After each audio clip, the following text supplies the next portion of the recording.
Welcome to the Explainer. Okay, think about this for a second. We're walking around with these supercomputers in our pockets, right? We're literally able to video chat with someone halfway across the planet in 2 seconds flat. But here's the wild part, the absolute paradox of modern life. Despite this massive, invisible digital web wrapping around the globe, millions and millions of people are reporting feeling profoundly, deeply alone. So we're living in a reality of stark contrasts. On one hand, we've achieved this unprecedented global connectivity. But on the other hand, there is a hidden, devastating cost: unprecedented social isolation. And look, medical experts, psychologists, and scientists are sounding the alarm. This isn't just feeling a bit blue on a Sunday afternoon. It has become a full-blown epidemic affecting people across literally every demographic. Now, let's get one thing straight right off the bat. Being alone and feeling lonely, totally different things. You could spend an entire weekend completely by yourself and feel amazingly recharged, right? Or you could be standing in the middle of a packed room and feel completely invisible. Loneliness is specifically that painful gap between the connections we genuinely crave as human beings and the relationships we actually possess. Which naturally brings us to a huge, huge question. How in the world did this happen? We really have to ask ourselves why a generation with 24/7 access to communication technology feels so incredibly disconnected from one another. Well, to get to the root of this epidemic, we actually have to look past our screens and dig into our deep evolutionary biology. See, human beings evolved as intensely social creatures. For hundreds of thousands of years, our literal survival depended entirely on belonging to a group. If you got separated from your community, you were exposed to predators, you starved. Basically, isolation quite literally meant danger. And the neuroscience behind this is it's absolutely fascinating. Brain scans actually show that experiencing social rejection lights up the exact same regions of your brain as physical injury. No joke. Just like physical pain acts as a warning system, telling you, hey, don't touch that hot stove, social pain is an evolutionary alarm bell designed to protect our relationships and ensure our survival. But what happens when that evolutionary alarm bell just keeps ringing constantly? It turns into a severe physical health threat. Because we lack connection, our bodies get stuck in this prolonged state of high alert. Over time, those elevated stress hormones completely wreck your sleep, spike your blood pressure, and hammer your immune system.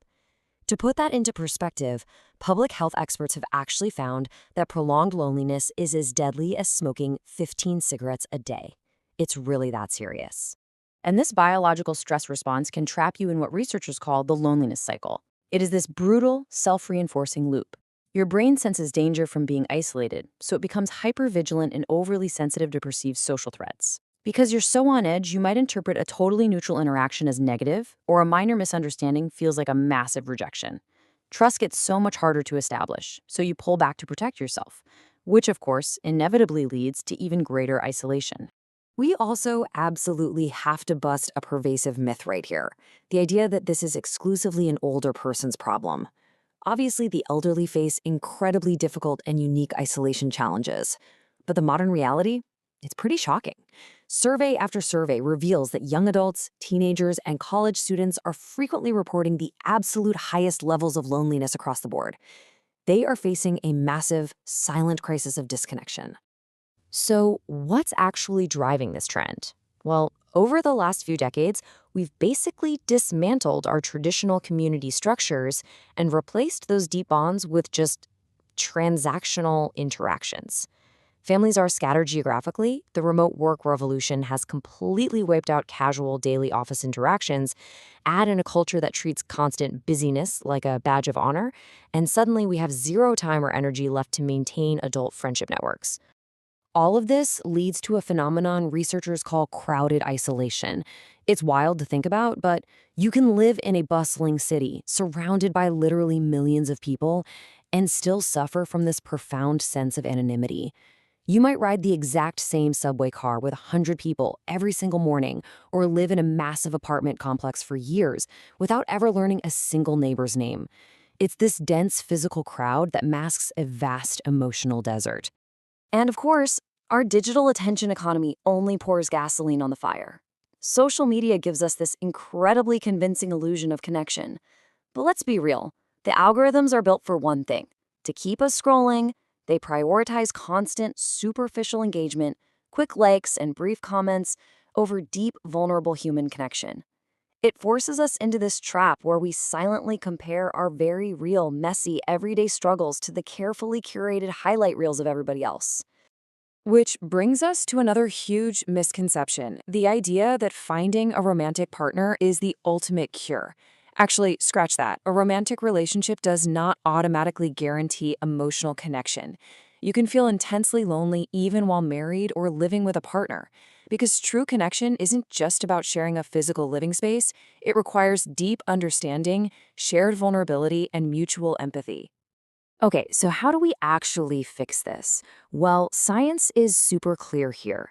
We need one singular focus: increasing meaningful connection, not just piling on more social contact.